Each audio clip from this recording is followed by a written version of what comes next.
شروع اللہ کا نام لے کر جو بڑا مہربان نہایت رحم والا ہے۔ سب تعریف اللہ ہی کو ہے جس نے اپنے محبوب بندے محمد صلی اللہ علیہ وآلہ وسلم پر یہ کتاب نازل کی اور اس میں کسی طرح کی کجی اور پیچیدگی نہ رکھی، بلکہ سیدھی اور سلیس اتاری تاکہ لوگوں کو عذاب سخت سے جو اس کی طرف سے آنے والا ہے ڈرائے، اور مومنوں کو جو نیک عمل کرتے ہیں خوشخبری سنائے کہ ان کے لیے ان کے کاموں کا نیک بدلہ یعنی بہشت ہے جس میں وہ ہمیشہ رہیں گے، اور ان لوگوں کو بھی ڈرائے جو کہتے ہیں کہ اللہ نے کسی کو بیٹا بنا لیا ہے۔ ان کو اس بات کا کچھ بھی علم نہیں اور نہ ان کے باپ دادا ہی کو تھا۔ یہ بڑی سخت بات ہے جو ان کے منہ سے نکلتی ہے، اور کچھ شک نہیں کہ یہ جو کچھ کہتے ہیں محض جھوٹ ہے۔ اے پیغمبر، اگر یہ اس کلام پر ایمان نہ لائیں تو شاید تم ان کے پیچھے رنج کر کر کے اپنے تئیں ہلاک کر دو گے۔ جو چیز زمین پر ہے ہم نے اس کو زمین کے لیے زینت بنایا ہے تاکہ لوگوں کی آزمائش کریں کہ ان میں کون اچھے عمل کرنے والا ہے، اور جو چیز زمین پر ہے ہم اس کو نابود کر کے بنجر میدان کر دیں گے۔ کیا تم خیال کرتے ہو کہ غار اور لوح والے ہماری نشانیوں میں سے عجیب تھے؟ جب وہ نوجوان غار میں جا رہے تو کہنے لگے کہ اے ہمارے پروردگار، ہم پر اپنے ہاں سے رحمت نازل فرما اور ہمارے کام میں درستی کے سامان مہیا کر۔ تو ہم نے غار میں کئی سال تک ان کے کانوں پر نیند کا پردہ ڈالے رکھا، یعنی ان کو سلائے رکھا، پھر ان کو جگہ اٹھایا تاکہ معلوم کریں کہ جتنی مدت وہ غار میں رہے دونوں جماعتوں میں سے اس کی مقدار کس کو خوب یاد ہے۔ ہم ان کے حالات تم سے صحیح بیان کرتے ہیں۔ وہ کئی نوجوان تھے جو اپنے پروردگار پر ایمان لائے تھے، اور ہم نے ان کو اور زیادہ ہدایت دی تھی، اور ان کے دلوں کو مربوط یعنی مضبوط کر دیا۔ جب وہ اٹھ کھڑے ہوئے تو کہنے لگے کہ ہمارا پروردگار آسمانوں اور زمین کا مالک ہے، ہم اس کے سوا کسی کو معبود سمجھ کر نہ پکاریں گے۔ اگر ایسا کیا تو اس وقت ہم نے بے عقلی کی بات کی۔ ان ہماری قوم کے لوگوں نے اس کے سوا اور معبود بنا رکھے ہیں، بھلا یہ ان کے معبود ہونے پر کوئی کھلی دلیل کیوں نہیں ہلاتے؟ تو اس سے زیادہ کون ظالم ہے جو اللہ پر جھوٹ باندھے؟ اور جب تم نے ان مشرکوں سے اور جن کی یہ اللہ کے سوا عبادت کرتے ہیں ان سے کنارہ کر لیا ہے تو غار میں چل رہو، تمہارا پروردگار تمہارے لیے اپنی رحمت وسیع کر دے گا اور تمہارے کاموں میں آسانی کے سامان مہیا کرے گا۔ اور جب سورج نکلے تو تم دیکھو کہ دھوپ ان کے غار سے داہنی طرف سمٹ جائے، اور جب غروب ہو تو ان سے بائیں طرف کترا جائے، اور وہ اس غار کے کشادہ حصے میں تھے۔ یہ اللہ کی نشانیوں میں سے ہیں، جس کو اللہ ہدایت دے وہ ہدایت یاب ہے، اور جس کو گمراہ رہنے دے تو تم اس کے لیے کوئی دوست راہ بتانے والا نہ پاؤ گے۔ اور تم ان کے متعلق خیال کرو کہ وہ جاگ رہے ہیں حالانکہ وہ سوتے ہیں، اور ہم ان کو دائیں اور بائیں کروٹ بدلاتے تھے، اور ان کا کتا چوکھٹ پر دونوں ہاتھ پھیلائے ہوئے تھا۔ اگر تم ان کو جھانک کر دیکھتے تو پیٹ پھیر کر بھاگ جاتے اور ان سے دہشت میں آ جاتے۔ اور اسی طرح ہم نے ان کو اٹھایا تاکہ آپس میں ایک دوسرے سے دریافت کریں۔ ایک کہنے والے نے کہا کہ تم یہاں کتنی مدت رہے؟ انہوں نے کہا کہ 1 دن یا اس سے بھی کم۔ انہوں نے کہا کہ جتنی مدت تم رہے ہو تمہارا پروردگار ہی اس کو خوب جانتا ہے، تو اپنے میں سے کسی کو یہ روپیہ دے کر شہر بھیجو، وہ دیکھے کہ نفیس کھانا کون سا ہے تو اس میں سے کھانا لے آئے، اور احتیاط سے آئے جائے اور تمہارا حال کسی کو نہ بتائے۔ اگر وہ تم پر دسترس پا لیں گے تو تمہیں سنسار کر دیں گے یا پھر اپنے مذہب میں داخل کر لیں گے، اور اس وقت تم کبھی فلاح نہیں پاؤ گے۔ اور اسی طرح ہم نے لوگوں کو ان کے حال سے خبردار کر دیا تاکہ وہ جانیں کہ اللہ کا وعدہ سچا ہے، اور یہ کہ قیامت جس کا وعدہ کیا جاتا ہے اس میں کچھ شک نہیں۔ اس وقت لوگ ان کے بارے میں باہم جھگڑنے لگے اور کہنے لگے کہ ان کے غار پر عمارت بنا دو۔ ان کا پروردگار ان کے حال سے خوب واقف ہے۔ جو لوگ ان کے معاملے میں غلبہ رکھتے تھے وہ کہنے لگے کہ ہم ان کے غار پر مسجد بنائیں گے۔ بعض لوگ اٹکل پچو کہیں گے کہ وہ 3 تھے اور چوتھا ان کا کتا تھا، اور بعض کہیں گے کہ وہ 5 تھے اور چھٹا ان کا کتا تھا، اور بعض کہیں گے کہ وہ 7 تھے اور 8واں ان کا کتا تھا۔ کہہ دو کہ میرا پروردگار ہی ان کے شمار سے خوب واقف ہے، ان کو جانتے بھی ہیں تو تھوڑے ہی لوگ جانتے ہیں۔ تو تم ان کے معاملے میں بحث نہ کرنا مگر سرسری سی بحث، اور نہ ان کے بارے میں ان میں سے کسی سے کچھ دریافت ہی کرنا، اور کسی کام کی نسبت نہ کہنا کہ میں اسے کل کر دوں گا، مگر انشاءاللہ کہہ کر یعنی اگر اللہ چاہے تو کر دوں گا۔ اور جب اللہ کا نام لینا بھول جاؤ تو یاد آنے پر لے لو۔ اور کہہ دو کہ امید ہے کہ میرا پروردگار مجھے اس سے بھی زیادہ ہدایت کی باتیں بتائے۔ اور اصحاب کہف اپنے غار میں 9 پر 300 سال رہے۔ کہہ دو کہ جتنی مدت وہ رہے اسے اللہ ہی خوب جانتا ہے، اسی کو آسمانوں اور زمین کی پوشیدہ باتیں معلوم ہیں، وہ کیا خوب دیکھنے والا اور کیا خوب سننے والا ہے۔ اس کے سوا ان کا کوئی کارساز نہیں، اور نہ وہ اپنے حکم میں کسی کو شریک کرتا ہے۔ اور اپنے پروردگار کی کتاب کو جو تمہارے پاس بھیجی جاتی ہے پڑھتے رہا کرو، اس کی باتوں کو کوئی بدلنے والا نہیں، اور اس کے سوا تم کہیں پناہ بھی نہیں پاؤ گے۔ اور جو لوگ صبح و شام اپنے پروردگار کو پکارتے اور اس کی خوشنودی کے طالب ہیں، ان کے ساتھ صبر کرتے رہو، اور تمہاری نگاہیں ان میں سے گزر کر اور طرف نہ دوڑیں کہ تم دنیاوی زندگی کی رونقوں کے خواستگار ہو جاؤ۔ اور جس شخص کے دل کو ہم نے اپنی یاد سے غافل کر دیا ہے اور وہ اپنی خواہش کی پیروی کرتا ہے اور اس کا کام حد سے بڑھ گیا ہے، اس کا کہا نہ ماننا۔ اور کہہ دو کہ لوگوں، یہ قرآن تمہارے پروردگار کی طرف سے برحق ہے، تو جو چاہے ایمان لائے اور جو چاہے کافر رہے۔ ہم نے ظالموں کے لیے دوزخ کی آگ تیار کر رکھی ہے جس کی قناتیں ان کو گھیر رہی ہوں گی، اور اگر فریاد کریں گے تو ایسے کھولتے ہوئے پانی سے ان کی داد رسی کی جائے گی جو پگھلے ہوئے تانبے کی طرح گرم ہوگا اور جو ان کے چہروں کو بھون ڈالے گا۔ ان کے پینے کا پانی بھی برا اور آرام گاہ بھی بری۔ اور جو ایمان لائے اور کام بھی نیک کرتے رہے تو ہم نیک کام کرنے والوں کا اجر ضائع نہیں کرتے۔ ایسے لوگوں کے لیے ہمیشہ رہنے کے باغ ہیں جن میں ان کے محلوں کے نیچے نہریں بہ رہی ہیں، ان کو وہاں سونے کے کنگن پہنائے جائیں گے، اور وہ باریک دیبا اور اطلس کے سبز کپڑے پہنا کریں گے، اور تختوں پر تکیے لگا کر بیٹھا کریں گے۔ کیا خوب بدلہ اور کیا خوب آرام گاہ ہے۔ اور ان سے 2 شخصوں کا حال بیان کرو جن میں سے ایک کو ہم نے انگور کے 2 باغ عنایت کیے تھے اور ان کے گردا گرد کھجوروں کے درخت لگا دیے تھے اور ان کے درمیان کھیتی پیدا کر دی تھی۔ دونوں باغ کثرت سے پھل لاتے اور اس کی پیداوار میں کسی طرح کی کمی نہ ہوتی، اور دونوں میں ہم نے ایک نہر بھی جاری کر رکھی تھی، اور اس طرح اس شخص کو ان کی پیداوار ملتی رہتی تھی۔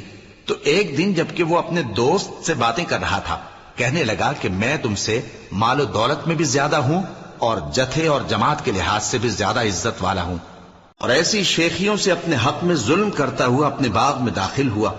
کہنے لگا کہ میں نہیں خیال کرتا کہ یہ باغ کبھی تباہ ہو، اور نہ خیال کرتا ہوں کہ قیامت برپا ہو، اور اگر میں اپنے پروردگار کی طرف لوٹایا بھی جاؤں تو وہاں ضرور اس سے اچھی جگہ پاؤں گا۔ تو اس کا دوست جو اس سے گفتگو کر رہا تھا کہنے لگا کہ کیا تم اس ذات سے کفر کرتے ہو جس نے تم کو مٹی سے پیدا کیا، پھر نطفے سے، پھر تمہیں پورا آدمی بنایا؟ مگر میں تو یہ کہتا ہوں کہ اللہ ہی میرا پروردگار ہے، اور میں اپنے پروردگار کے ساتھ کسی کو شریک نہیں کرتا۔ اور جب تم اپنے باغ میں داخل ہوئے تو تم نے ما شاء اللہ لا قوت الا باللہ کیوں نہ کہا؟ اگر تم مجھے مال و اولاد میں اپنے سے کمتر دیکھتے ہو تو عجب نہیں کہ میرا پروردگار مجھے تمہارے باغ سے بہتر عطا فرمائے، اور تمہارے اس باغ پر آسمان سے آفت بھیج دے تو وہ صاف میدان ہو جائے، یا اس باغ کی نہر کا پانی گہرائی میں اتر جائے تو پھر تم اسے تلاش نہ کر سکو، اور اس کے میووں کو عذاب نے آ گھیرا اور وہ اپنی چھتریوں پر گر کر رہ گیا، تو جو مال اس نے اس پر خرچ کیا تھا اس پر حسرت سے ہاتھ ملنے لگا اور کہنے لگا کہ کاش میں اپنے پروردگار کے ساتھ کسی کو شریک نہ بناتا۔ اس وقت اللہ کے سوا کوئی جماعت اس کی مددگار نہ ہوئی اور نہ وہ بدلہ لے سکا۔ یہاں سے ثابت ہوا کہ حکومت سب اللہ کی ہے، جو معبود برحق ہے وہی بہترین ثواب عطا کرنے والا اور بہترین انجام لانے والا ہے۔ اور ان سے دنیا کی زندگی کی مثال بھی بیان کر دو کہ وہ ایسی ہے جیسے پانی جسے ہم نے آسمان سے برسایا تو اس کے ساتھ زمین کی پیداوار مل کر نکلی، پھر وہ چورا چورا ہو گئی کہ ہوائیں اسے اڑاتی پھرتی ہیں، اور اللہ تو ہر چیز پر قدرت رکھتا ہے۔ مال اور بیٹے تو دنیا کی زندگی کی رونق و زینت ہیں، اور نیکیاں جو باقی رہنے والی ہیں وہ ثواب کے لحاظ سے تمہارے پروردگار کے ہاں بہت اچھی اور امید کے لحاظ سے بہت بہتر ہیں۔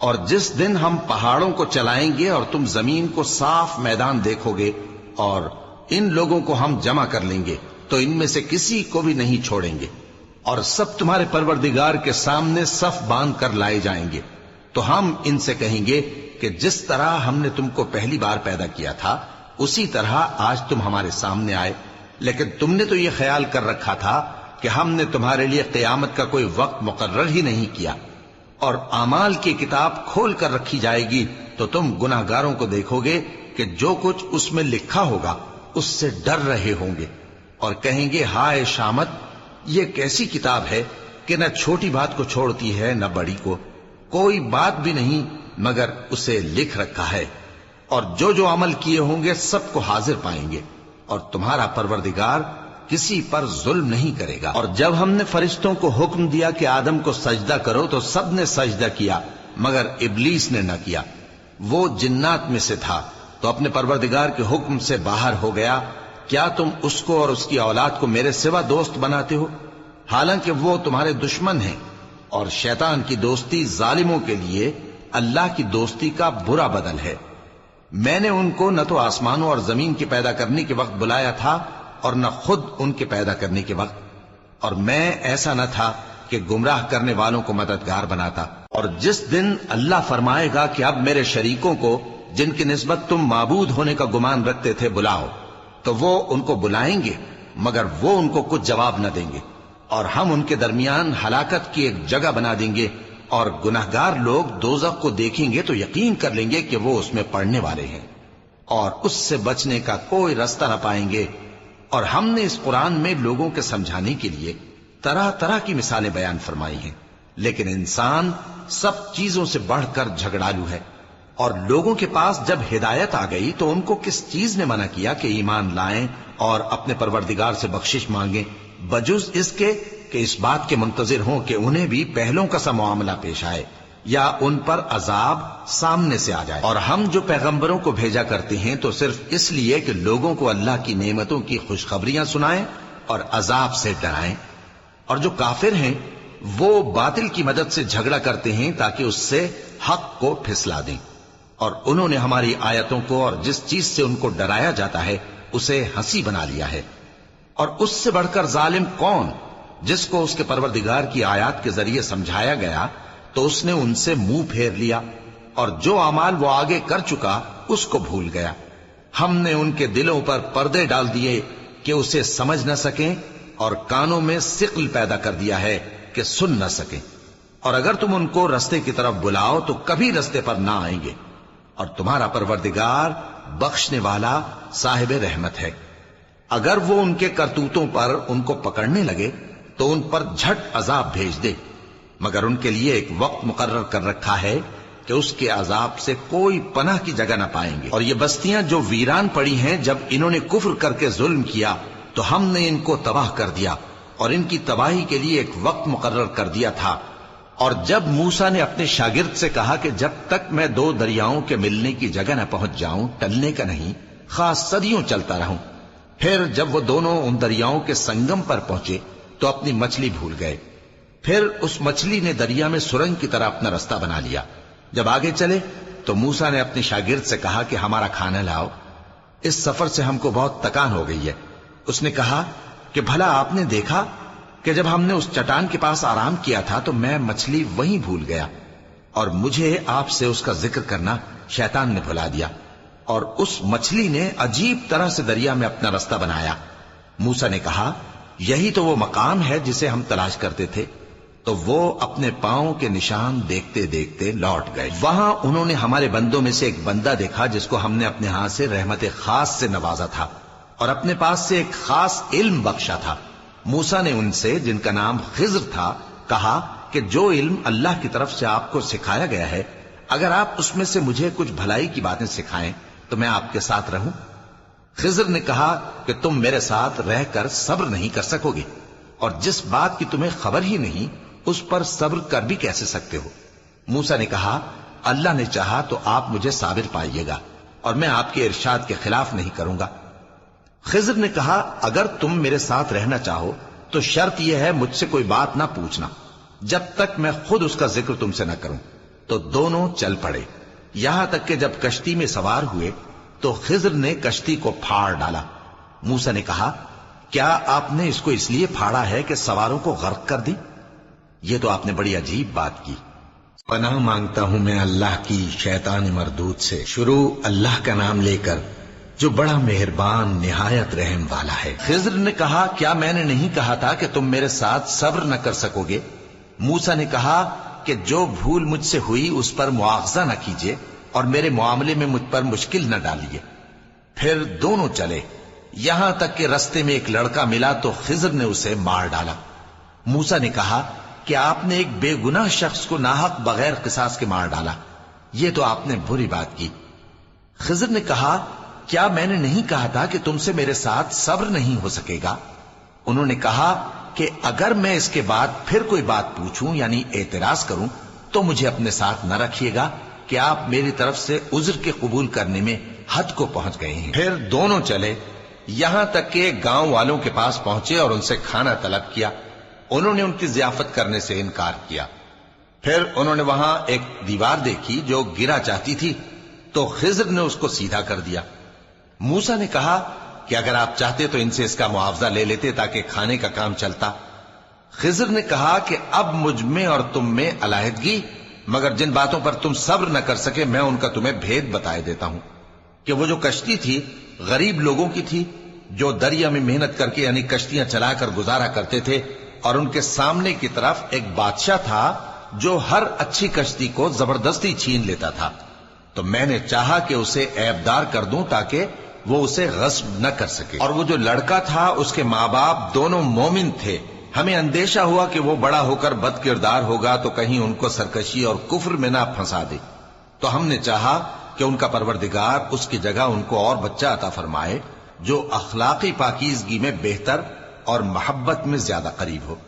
اور وہ جو دیوار تھی سو 2 یتیم لڑکوں کی تھی جو شہر میں رہتے تھے، اور اس کے نیچے ان کا خزانہ دفن تھا، اور ان کا باپ ایک نیک آدمی تھا۔ تو تمہارے پروردگار نے چاہا کہ وہ اپنی جوانی کو پہنچ جائیں اور پھر اپنا خزانہ نکالیں۔ یہ تمہارے پروردگار کی مہربانی ہے، اور یہ کام میں نے اپنی طرف سے نہیں کیے، یہ ان باتوں کی حقیقت ہے جن پر تم صبر نہ کر سکے۔ اور تم سے ذوالقرنین کے بارے میں دریافت کرتے ہیں، کہہ دو کہ میں اس کا کسی قدر حال تمہیں پڑھ کر سناتا ہوں۔ ہم نے اس کو زمین میں بڑا اقتدار دیا تھا اور ہر طرح کا سامان اس کو عطا کیا تھا، تو اس نے ایک سفر کا سامان کیا، یہاں تک کہ جب سورج کے غروب ہونے کی جگہ پہنچا تو اسے ایسا پایا کہ ایک کیچڑ والے چشمے میں ڈوب رہا ہے، اور اس چشمے کے پاس ایک قوم دیکھی۔ ہم نے کہا ذوالقرنین تم ان کو خواہ تکلیف دو خواہ ان کے بارے میں بھلائی اختیار کرو، دونوں باتوں کی تم کو قدرت ہے۔ ذوالقرنین نے کہا کہ جو کفر و بد کرداری سے ظلم کرے گا اسے ہم سزا دیں گے، پھر وہ اپنے پروردگار کی طرف لوٹایا جائے گا تو وہ بھی اسے بڑا عذاب دے گا، اور جو ایمان لائے گا اور عمل نیک کرے گا اس کے لیے بہت اچھا بدلہ ہے، اور ہم اپنے معاملے میں اس سے نرم بات کہیں گے۔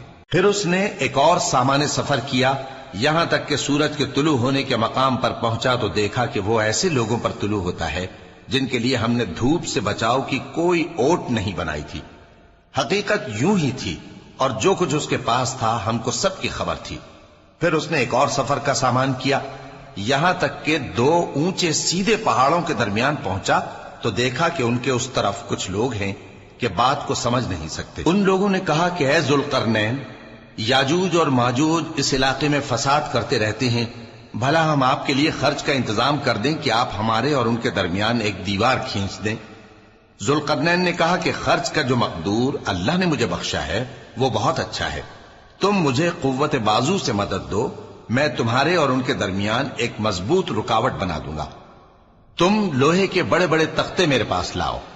چنانچہ کام جاری کر دیا گیا، یہاں تک کہ جب اس نے دونوں پہاڑوں کے درمیان کا حصہ برابر کر دیا اور کہا کہ اب اسے دھوکو، یہاں تک کہ جب اس کو دھونک دھونک کر آگ کر دیا تو کہا کہ اب میرے پاس تانبا لاؤ کہ اس پر پگھلا کر ڈال دوں۔ پھر ان میں یہ قدرت نہ رہی کہ اس پر چڑھ سکیں، اور نہ یہ طاقت رہی کہ اس میں نقب لگا سکیں۔ بولا کہ یہ میرے پروردگار کی مہربانی ہے، پھر جب میرے پروردگار کا وعدہ آ پہنچے گا تو اس کو ڈھا کر ہموار کر دے گا، اور میرے پروردگار کا وعدہ سچا ہے۔ اس روز ہم ان کو چھوڑ دیں گے کہ روئے زمین پر پھیل کر ایک دوسرے میں گھس جائیں گے، اور سور پھونکا جائے گا تو ہم سب کو جمع کر لیں گے، اور اس روز ہم جہنم کو کافروں کے سامنے لائیں گے جن کی آنکھیں میری یاد سے پردے میں تھیں اور وہ سننے کی طاقت نہیں رکھتے تھے۔ اب کیا کافر یہ خیال کرتے ہیں کہ وہ میرے بندوں کو میرے سوا اپنا کارساز بنائیں گے تو میں خفا نہیں ہوں گا؟ ہم نے ایسے کافروں کے لیے جہنم کی مہمانی تیار کر رکھی ہے۔ کہہ دو کہ ہم تمہیں ایسے لوگ بتائیں جو اعمال کے لحاظ سے بڑے نقصان میں ہیں۔ یہ وہ لوگ ہیں جن کی دوڑ دھوپ دنیا کی زندگی میں برباد ہو گئی اور وہ یہ سمجھے ہوئے ہیں کہ وہ اچھے کام کر رہے ہیں۔ یہ وہ لوگ ہیں جنہوں نے اپنے پروردگار کی آیتوں کو نہ مانا اور اس کے سامنے جانے سے انکار کیا، تو ان کے اعمال ضائع ہو گئے۔ سو ہم قیامت کے دن ان کے لیے کچھ بھی وزن قائم نہیں کریں گے۔ یہ ان کی سزا ہے، یعنی جہنم، اس لیے کہ انہوں نے کفر کیا اور ہماری آیتوں اور ہمارے پیغمبروں کی ہنسی اڑائی۔ جو لوگ ایمان لائے اور عمل نیک کیے ان کے لیے بہشت کے باغ بطور مہمانی ہوں گے، ہمیشہ ان میں رہیں گے اور وہاں سے مکان بدلنا نہ چاہیں گے۔ کہہ دو کہ اگر سمندر میرے پروردگار کی باتوں کے لکھنے کے لیے روشنائی ہو تو قبل اس کے کہ میرے پروردگار کی باتیں تمام ہوں سمندر ختم ہو جائے، اگرچہ ہم ویسا ہی اور اس کی مدد کو لائیں۔ کہہ دو کہ میں تمہاری طرح کا ایک بشر ہوں، البتہ میری طرف وہی آتی ہے کہ تمہارا معبود وہی ایک معبود ہے۔ تو جو شخص اپنے پروردگار سے ملنے کی امید رکھے چاہیے کہ عمل نیک کرے اور اپنے پروردگار کی عبادت میں کسی کو شریک نہ بنائے۔